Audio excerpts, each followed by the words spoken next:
Thank you so much for your time today, and want to just welcome everyone to this webinar session. We're looking forward to a hopefully insightful conversation that also isn't just about theory, but equips you with very specific things that you can do starting from Monday morning at work.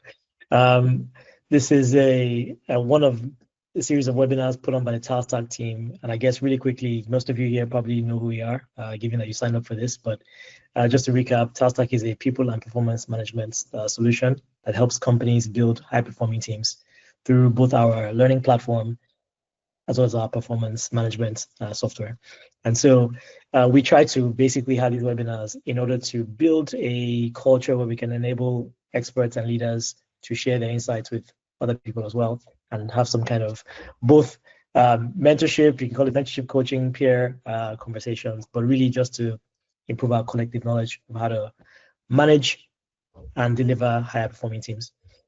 So today our guest is Ms. Adebolaji Bayewu, and she will be sharing with us her insights on how we can ensure that we can address performance challenges at work, and hopefully the result is to drive higher performance. So I'm going to introduce you really quickly, and I've kept it pretty short, but I'd like you to also then chime in if you have any additional words. So Ms. Adebolaji has about 25 years of work experience in banking, consulting, the FMCG and SME industries as well. Her skills cut across areas like business advisory, strategic HR management, in particular performance management, which is why we're excited to have you here today, people management, coaching, and capacity building. And after a career at brands like EcoBank, Alliance Consulting, and Guinness Nigeria, you're now running DVT Consulting, or Limited, really, in which you deliver business solutions, you create learning content, and you build capacity in people.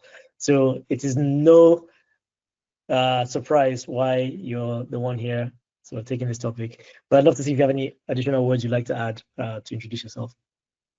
Well, thank you very much for inviting me. I'm happy to be here. And I think you've done a very good job, Shini. So thank you. Thank you very much. Okay, so I think we'll just jump right into it. So, and I think even for you, it helps us to get a sense for who's also here.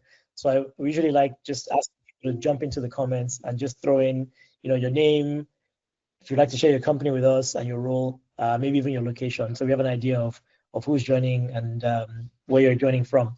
And that might even shape some of the responses that we give on the as we speak. So I think really quickly for the TaskTack team, there is a sound every time someone joins the session. We can probably just change the settings so that anyone can join without having to be let in. And then we wouldn't have to, I think, hear the sounds anymore. Okay, so we'll jump right into it then. So let's start with talking about performance, since that is something that you focus on extensively. And I'll ask a more open-ended question, right? Across the companies that you've worked at, across companies that you've advised or consulted with, how would you define what it means to have a high-performing organization? What does it look like to you? Okay, a high-performing organization.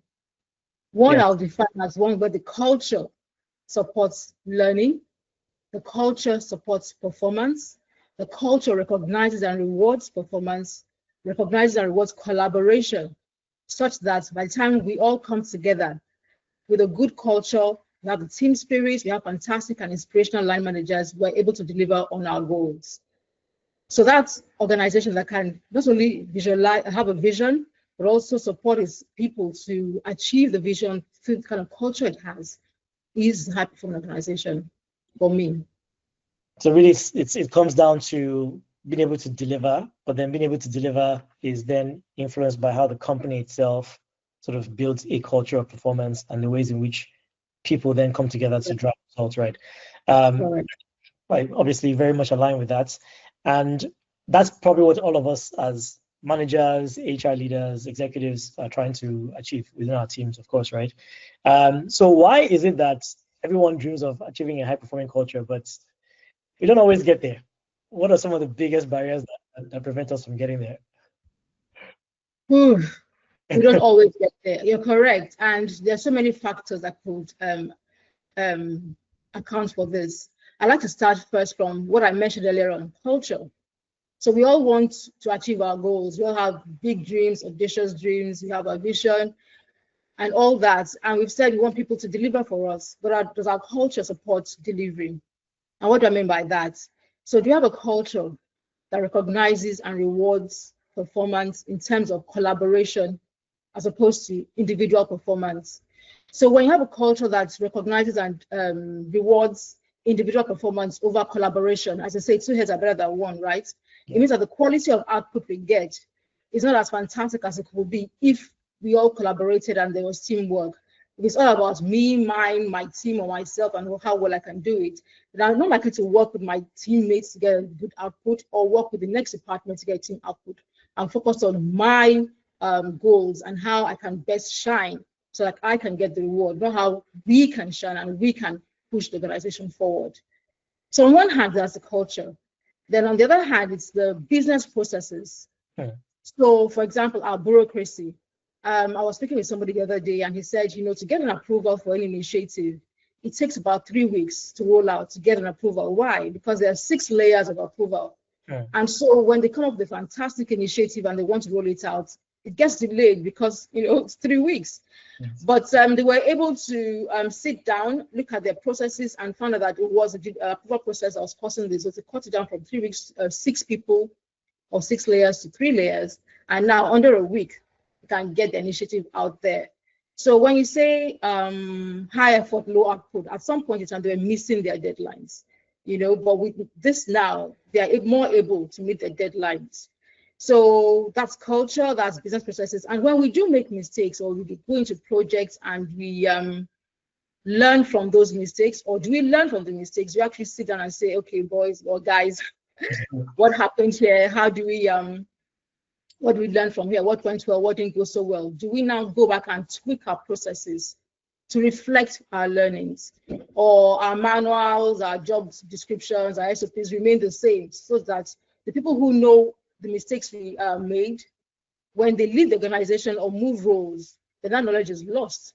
And the new person that is hired or the new person that assumes that role makes that same mistake, you know, because nobody told him or her, and the processes were the old processes that led to the first mistake in the first place, you know. So yeah, organization-wise, we can look at the culture, we can look at our processes, then we can look at the line managers.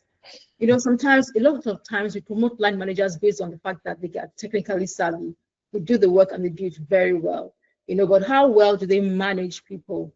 Do they monitor people? Are they clear on the outcomes that they're expecting? So when you say output is poor, is the manager even clear on what the output should look like in the first place? So I'll give you a story. Earlier in my career, I worked with a manager who will give you a task and you go and do the work and submit your report and say, nah. Then you go back and do version 2, and so many versions. And guess what? The version that's finally approved is the first version. So I learned to keep a file of different versions because I know I'm going to go back to one of those earlier versions. So how clear is a manager on the output, on the outcome expected? Right. And can he now drive people? Does he inspire people to come to that, to get to that outcome expected? Does he monitor? Does he give the feedback at the right time? You know, or does he wait for appraisal time and say, yep, I was watching you for the past 6 months and you're just doing nonsense? So does it give you feedback in time to course correct so that by the time the deadline is due or the outcomes are expected, it's a good outcome? You know, so before we jump to the fact that there's a skills gap, let's take a step back and look at the organization, the culture, the processes, line managers, how well they manage people for performance. Yeah, and so I think what you've laid out is really like a problem solving in a sense. Like when the performance challenges, here are the different layers you look at. You look at the organization itself, you look at the culture of the organization around performance, you look at the processes in the organization and maybe even the systems in there to see if they are enabling performance. Exactly. You look at the management layer, because of course the managers are really critical to driving performance. And then at that point, you begin to then have to say, okay, if we've been able to solve for some of these other components, then what could it be? Now, of course, I think with the manager layer, what you just mentioned right now is something that we have actually seen a ton at TaskStack, right? We speak to hundreds of companies, and something we realize is that there's a big problem with the manager layer across different companies, and this is like industry-wide, right? Where people like you said have been promoted into manager roles, and they don't have the requisite experience or training to be effective managers. And so you realize that they are taking on teams, and then that idea of being able to motivate the team well, set the goals properly, drive accountability properly, and then get the results begin to lack. But of course, then there's also layer below managers, which is also that execution layer, right? And our people. So now let's say we've isolated some of the other challenges we just described, and now it's clear that this is more of it could potentially be a people issue here. Then how do you see skills sort of playing a role in being able to drive performance based on your experience as well? Yes. So we've isolated the organizational issues, and we're now down to the person. And we need to do what I like to call peel the onion, to find out exactly the factors underlying poor performances concerning this person. You say peel the onion, just to make sure that came out clearly. Peel the onion. Yes, that's a term I learned in one of the places I worked. So what exactly is it that is causing performance? The layer we see outside is performance, but then there's so many things that are affecting this performance. It could be skills, and it might not be. So in having that conversation, because if you don't have that conversation, all we can do is assume what the problem might be. We need to properly diagnose performance by having that conversation and peel the onion. So it could be, as we said, experience. So maybe this person is a high performer actually on a previous role or in a previous company before he joined our company, right? And he's now in a new role or in a new culture, in a new place, and he just needs to go through that learning curve before he can keep the put rubber on the road and hit the ground running. So when people say hit the ground running, I like to put that with caution, because people need to go through that learning curve. Yes, they were fantastic where they were before because they were used to processes, they're used to culture, they knew their way around. This is a new culture, this is a new process, probably a new role, and they just need to hone their skills on the job and learn the culture and learn the environment. So for some people, it might take a longer time than for others, but people still need to go through that learning curve. So it could be an experience thing. You just need to do that work more day by day. So on the job to just help. It could be a motivational issue. It could be that, because of the motivational issue, they're disengaged, and you won't know that until you speak with them. So what is causing the motivation? Is it the relationship they have with their line manager, their team, or there's something happening somewhere, or they're really actually not focused on what's going on in the organization right now, and they want a plan B, and they're focusing on their plan B outside, or they really want to continue the organization, but there's some things that are hampering them from doing well.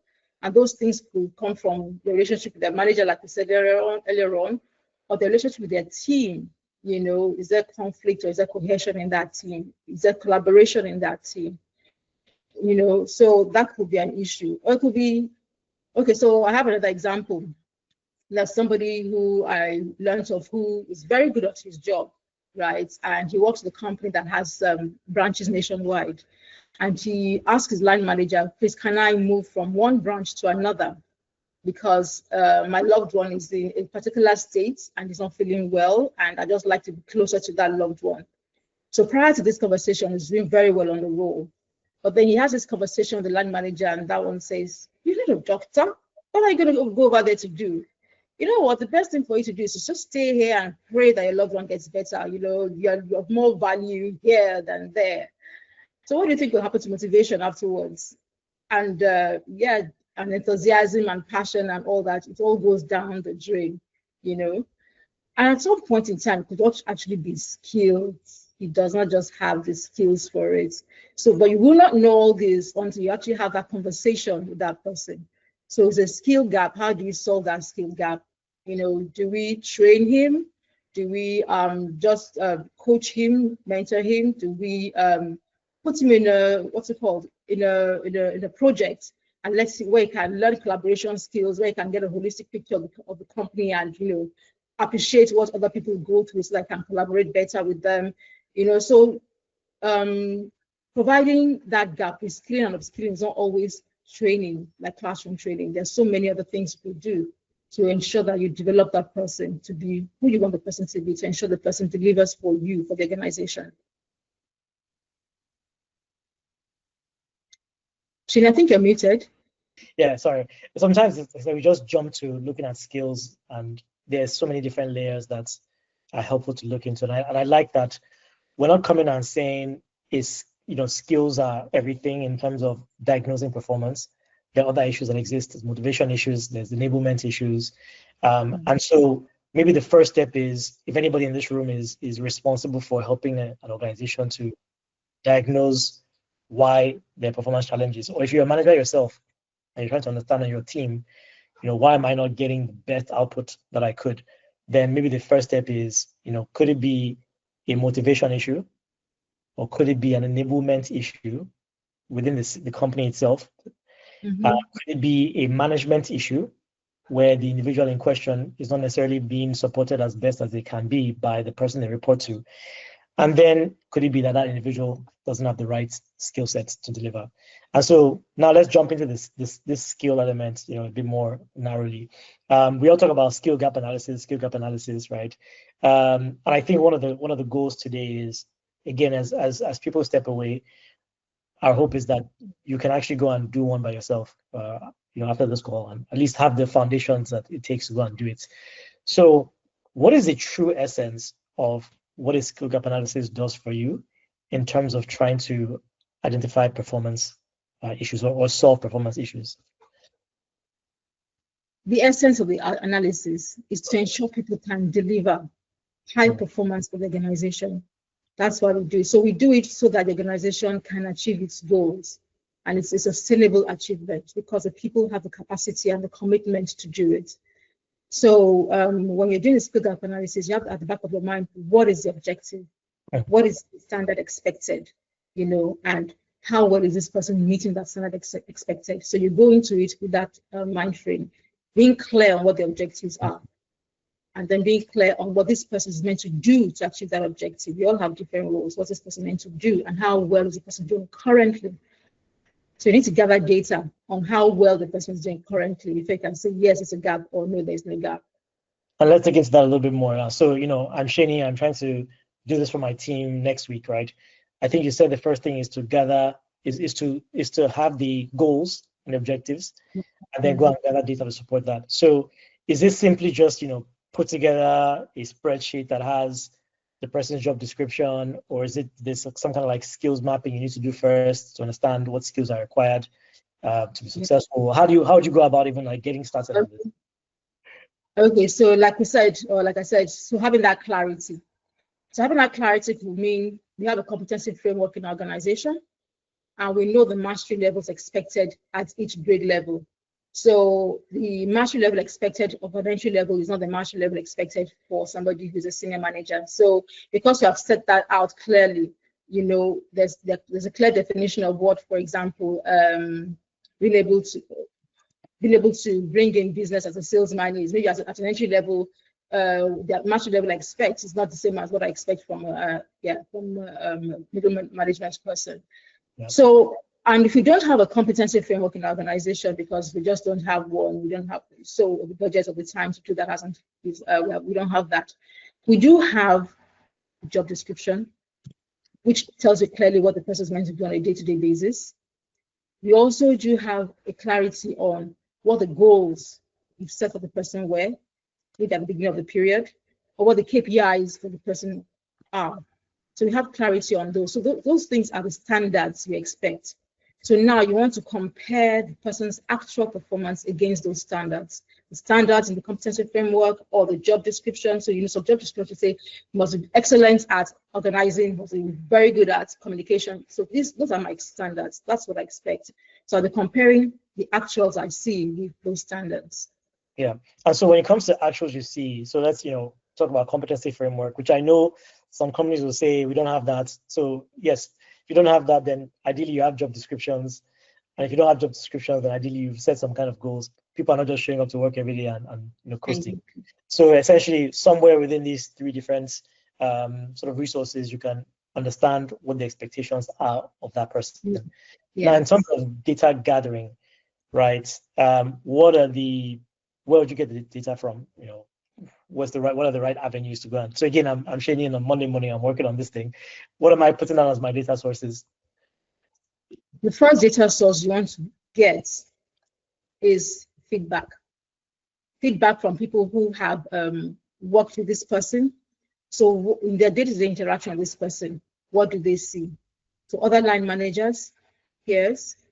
You want to also have feedback from or the person's self-assessment. So what do you think? So when you're having that performance conversation and you're hearing the person talk about how well he or she has done this, it's giving you an idea of how self-aware the person is. And also there might be some things that have made assumptions about, which the person is now clarifying for you, so that gives a clearer picture, or maybe the challenges the person had gone through, which you might not have been aware of, or the enablers the person had leveraged, which you're not aware of as well. So some clarity is gotten from that conversation as well.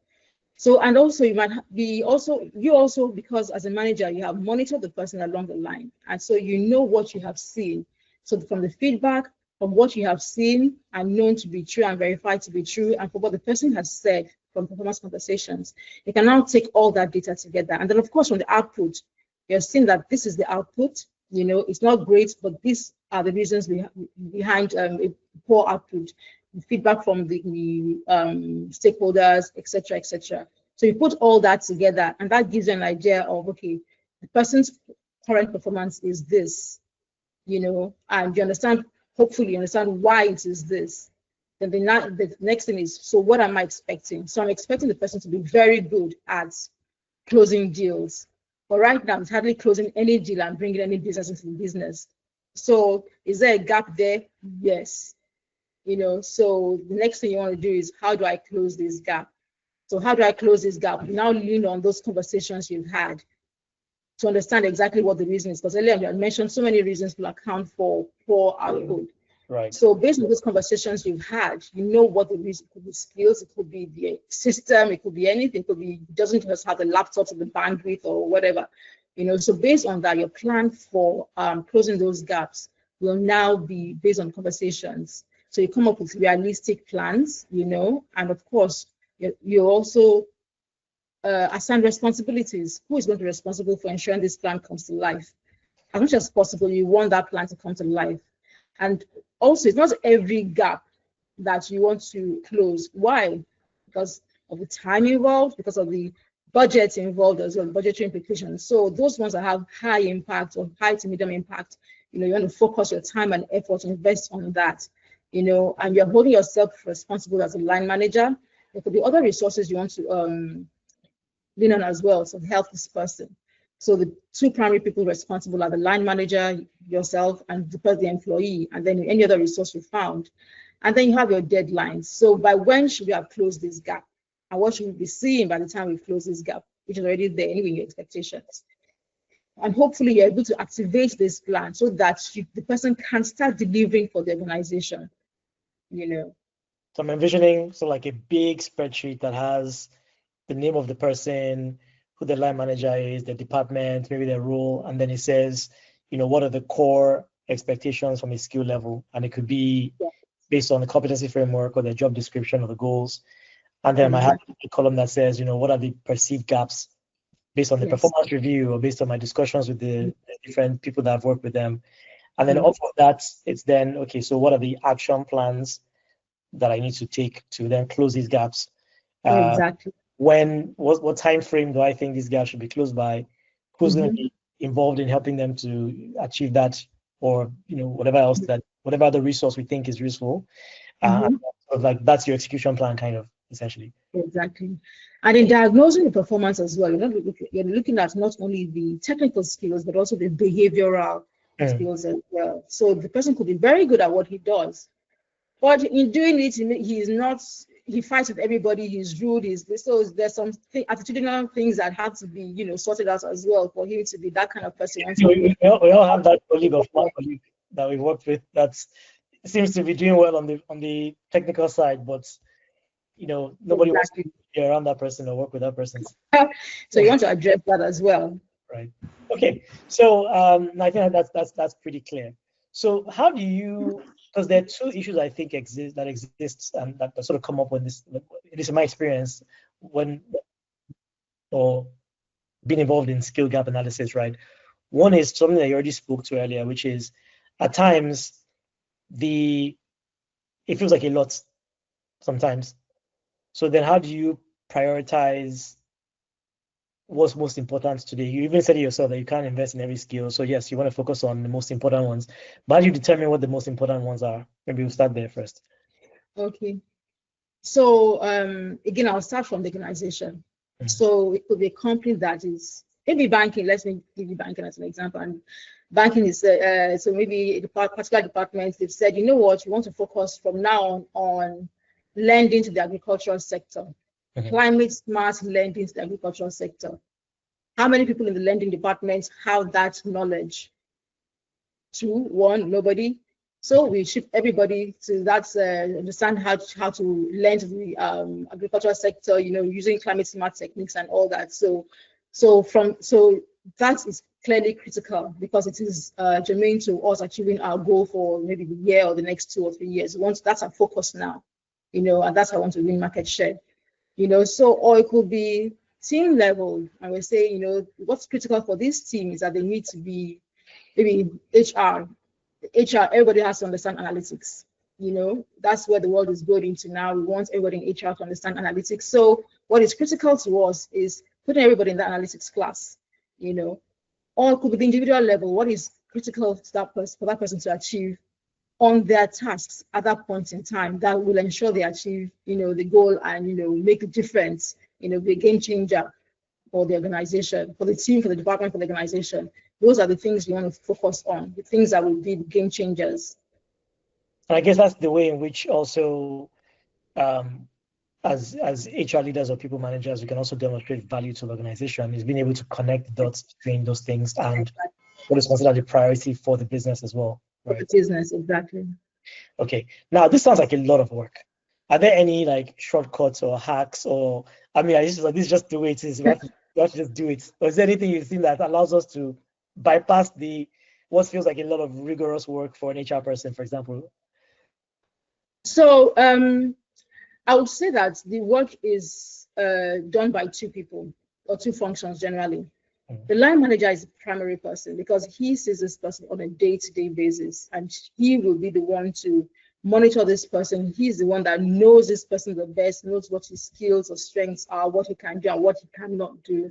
And he's the one that provides that feedback, So informally, something akin to this is done because as you're monitoring, so you have a task for the person who worked weekly, monthly, or whatever deadline, and along the line, you're monitoring this person and you're giving the person feedback and saying, you know what, I've been watching you and this thing is just not happening.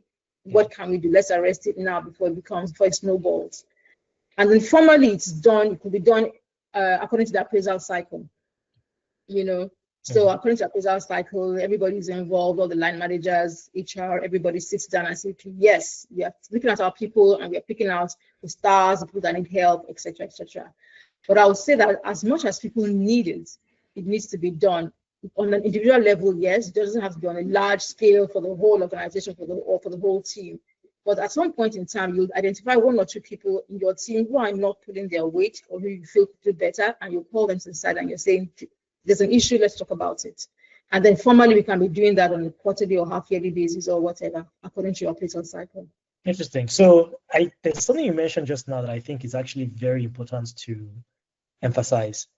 I believe in this as well, and so it's interesting because we haven't addressed this in the discussion at all.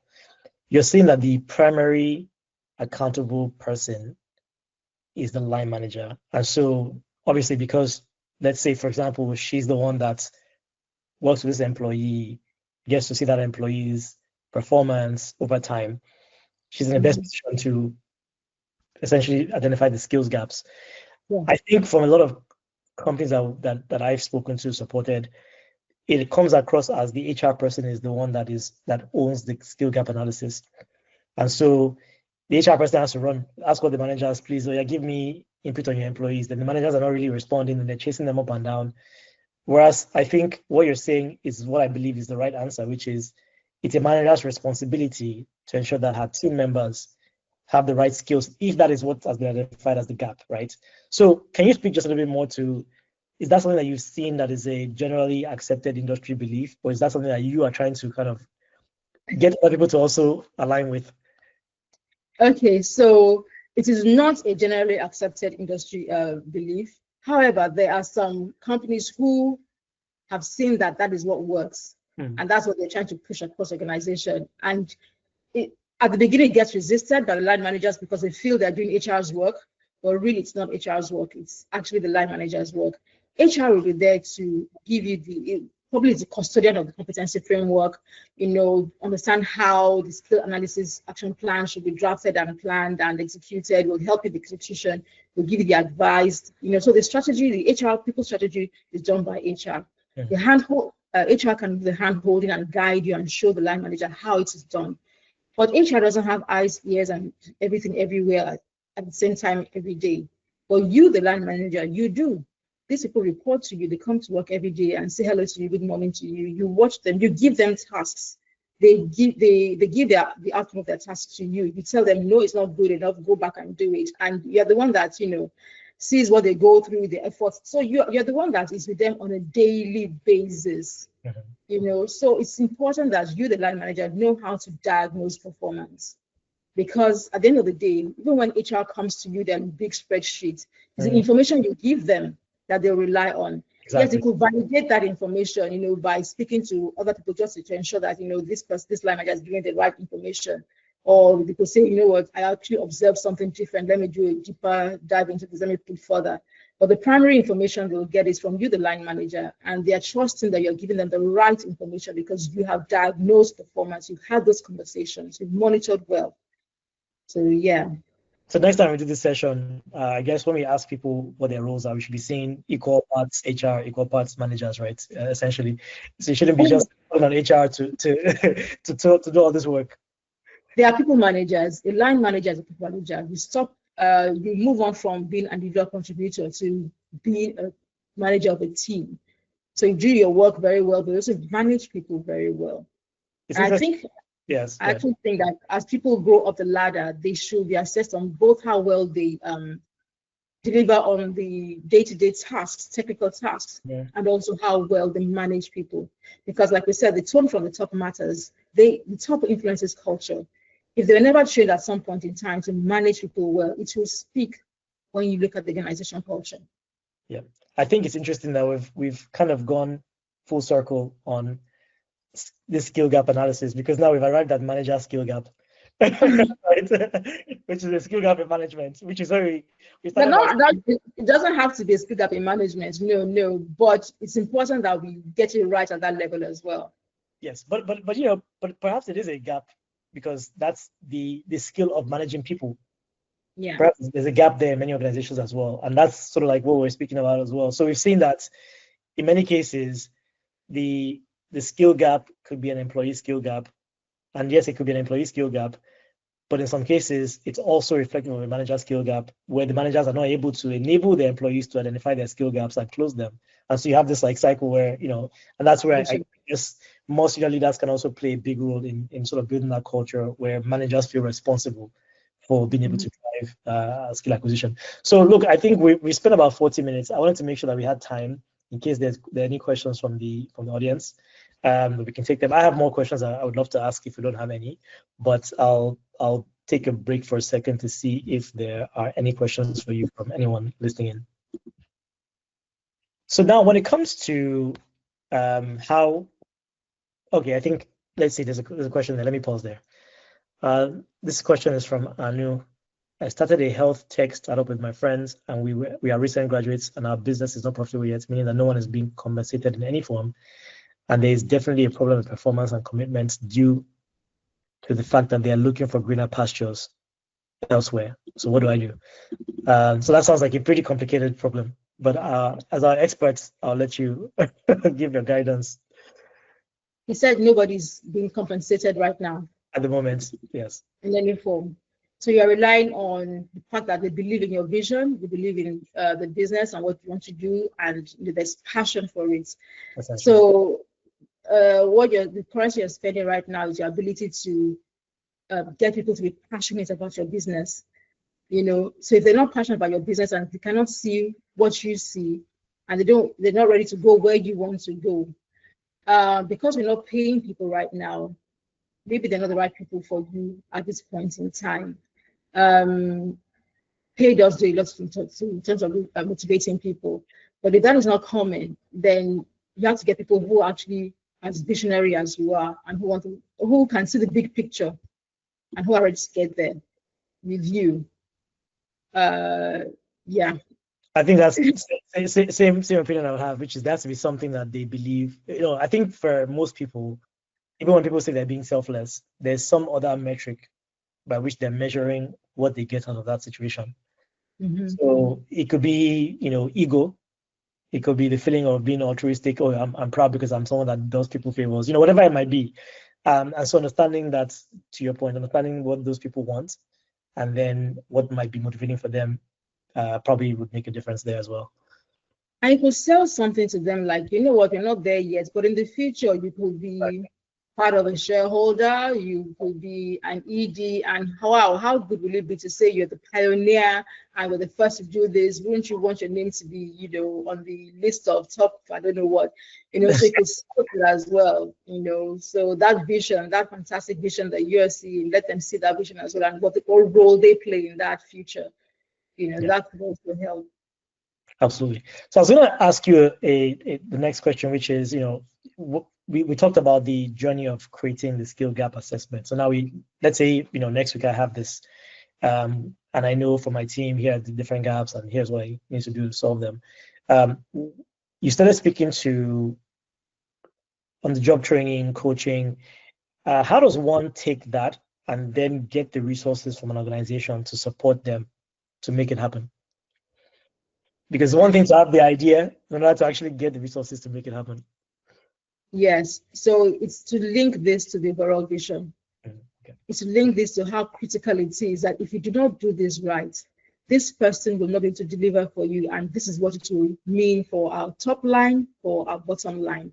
So the ability to make that business case is important, because if you can show this in numbers, especially, that will fly, or that should fly with management, because they see numbers and it makes more sense to them than some qualitative. Oh, I think it's the right thing to do.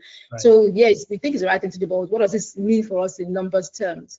So if this person gets these skills, or if this kid of this team is equipped, this is what it will do in terms of our ability to be first in market. When we're first in market, this is what we will do in terms of revenues. This is what it will do for us in terms of competition and our market share and all that and all that.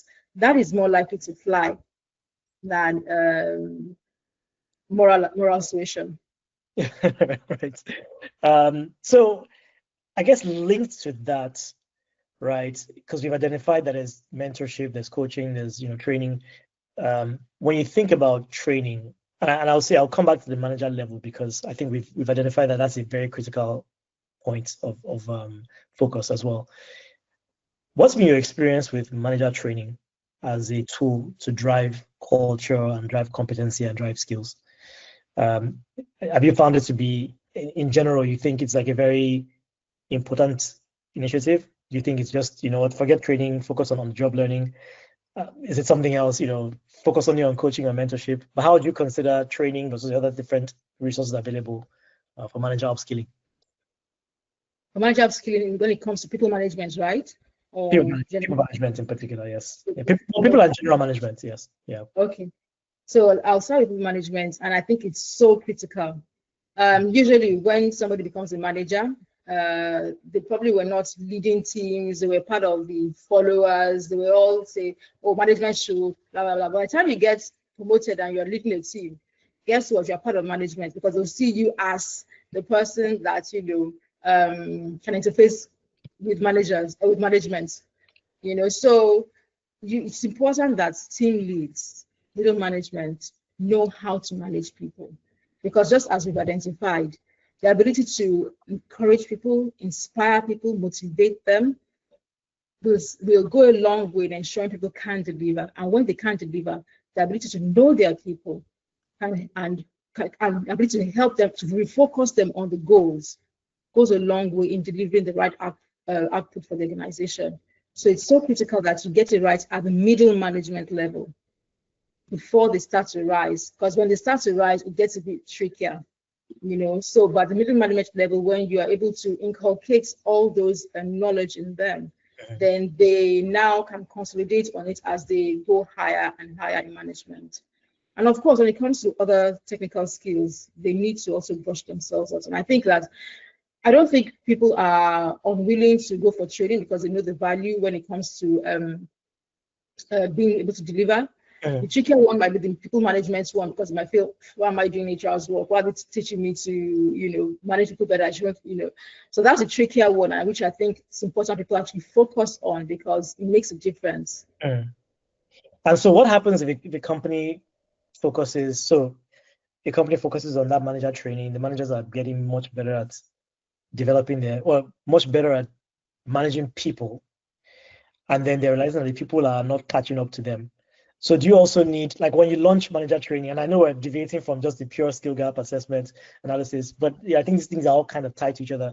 So as you're developing managers, what can you also be doing to develop the employees? Because what can happen is an employee is thinking, why is this manager all of a sudden asking me questions or asking me for one-on-ones, asking me for feedback? I don't trust you. I don't feel comfortable like sharing with you my feedback.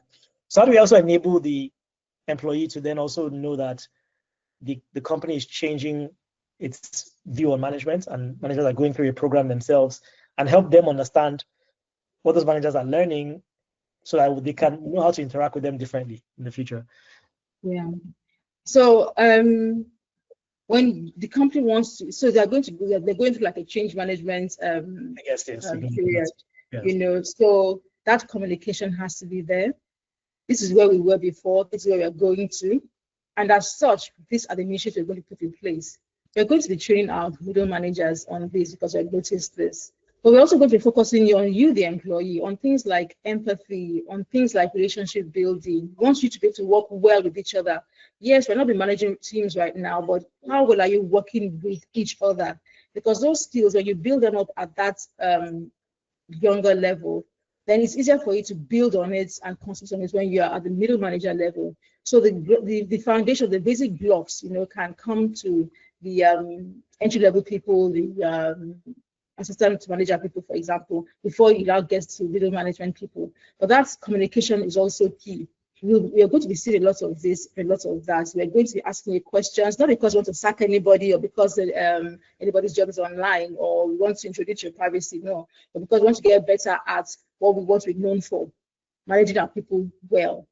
We want that to be one of our core values. We want that to be one of our competitive advantage, one of the things that will pull us out there, the way we treat people. And we're starting with you. And this is how we're going to start with you. Lovely. I love that approach, because then it allows you to speak directly to their own self-interest as well and what they are hoping to see. Great. Thank you for sharing that. Actually, we have a question. Hello, thank you for an insightful session. Do you run a general skill gap analysis for the organization or for employees where issues are recognized or you have high expectations of them? So is it a general one or do you do a targeted one? That's the question.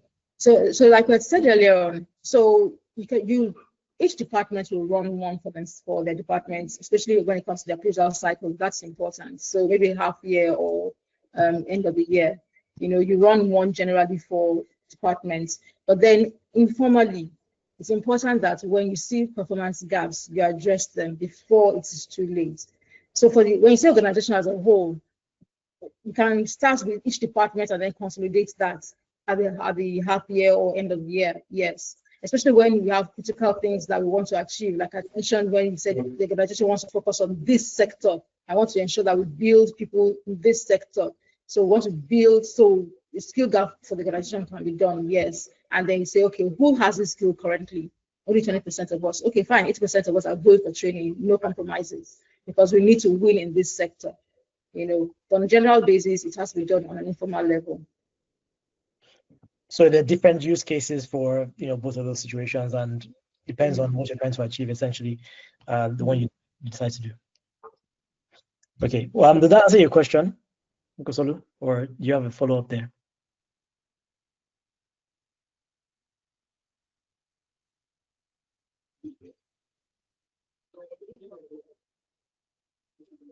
Okay, it does. Thank you. So we have about 9 minutes left. Let's see if there are any other questions again. Like I said, I have a list of questions to ask in case they're not, but let me leave the room again in case anybody does. You can just paste it in the chat or you can unmute and ask.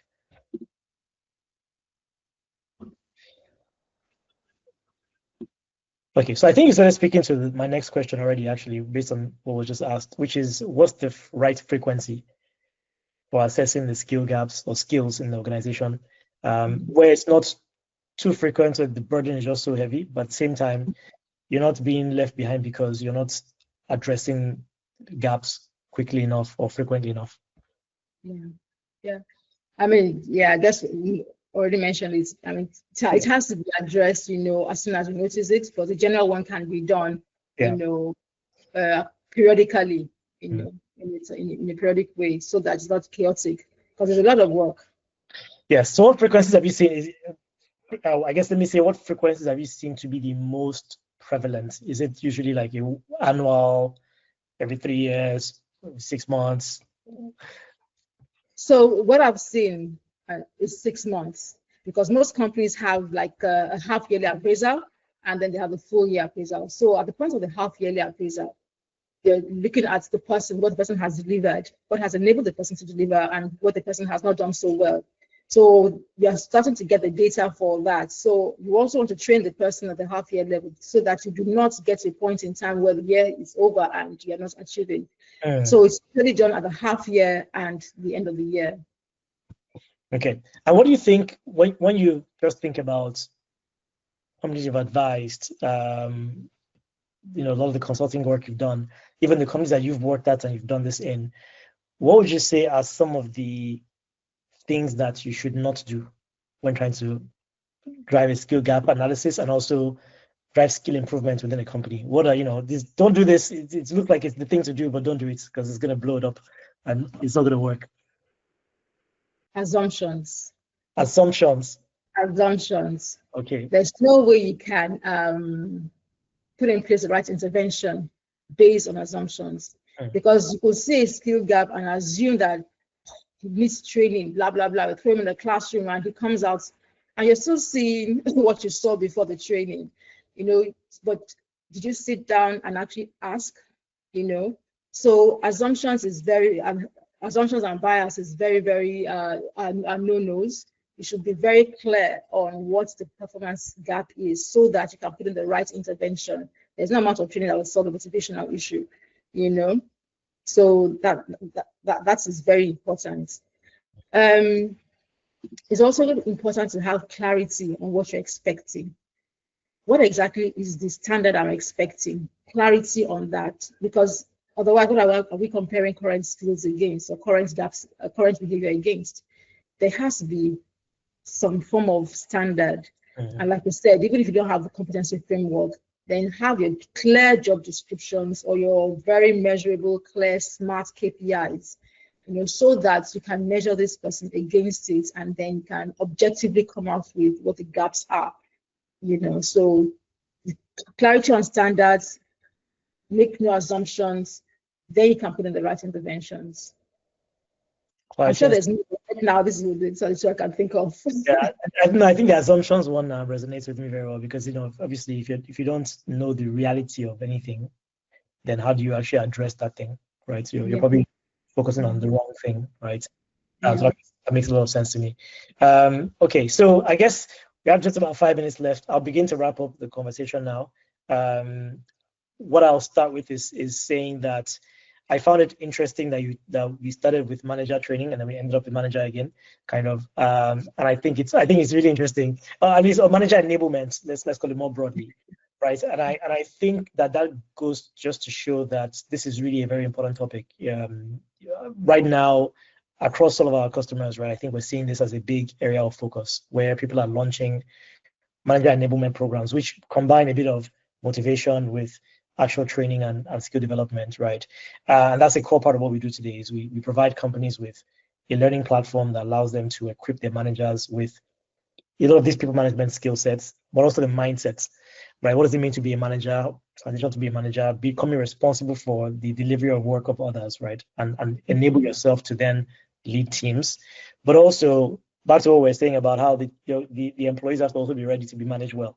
And so we also offer a range of courses for employees within a business to enable them to also improve their skill sets, whether it is across soft skills, leadership skills, self-management, or even across the particular functional area that they focus on. And then I find it that in talking through the skill gap analysis, the complexity of the work begins to emerge, and we begin to realize that there are many different tools that you need for talent management, right? Excel probably kind of works, but then as it gets more complicated, you need more advanced tools. So as a company as well, we built and are continuing to build tools that enable HR leaders, managers to conduct things like these talent assessments, performance reviews, KPIs and all of that. So we're very excited to share that with anyone on the call who would love to learn more about that. Just go to talstack.com, or you can email me at sheni@talstack.com. I have to do a small sales plug there, otherwise my sales team will come after me after the webinar ends. So now that we said that, I think I just want to thank you a lot for the time we spent together today. For me, very insightful. I can also plug your consultancy, because I think for a lot of people here, whether you may need the service or a company that may need the service, we've talked about competency frameworks. We know that not every company has one. We've talked about job descriptions. Many companies don't have great job descriptions. We've talked about setting KPIs and goals. We know that that's a big challenge with companies, how to set the right KPIs. Performance management. How do you make sure that after KPIs are set, you know how to engage your employees the right way, manage performance the right way to pursue the results. And of course, when you now potentially land at realizing that you have a skill gap, then you might need someone to come in and help you conduct that skill gap assessment to take the work off your hands. And I think no other than our dear guest over here can help you with that. All right. So how does someone actually reach out to your company if they want to bring you on to support them as a consultant? What's the best way to do that? Okay, we can connect on LinkedIn. I'm Adebola Ajibayu on LinkedIn, or our email address is also adebolaji.bayu at dvta-ng.com. I probably can put it in the chat. And then by phone, so you could call me and at 080-3304-8881, and then we'll have a chat and take it on from there.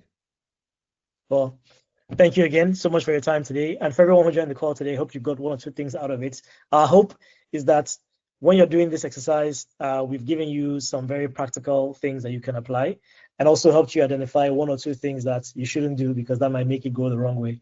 Again, Adebolaji, thank you so much for your time. I look forward to. My pleasure. Thank you for having me here. It was a pleasure.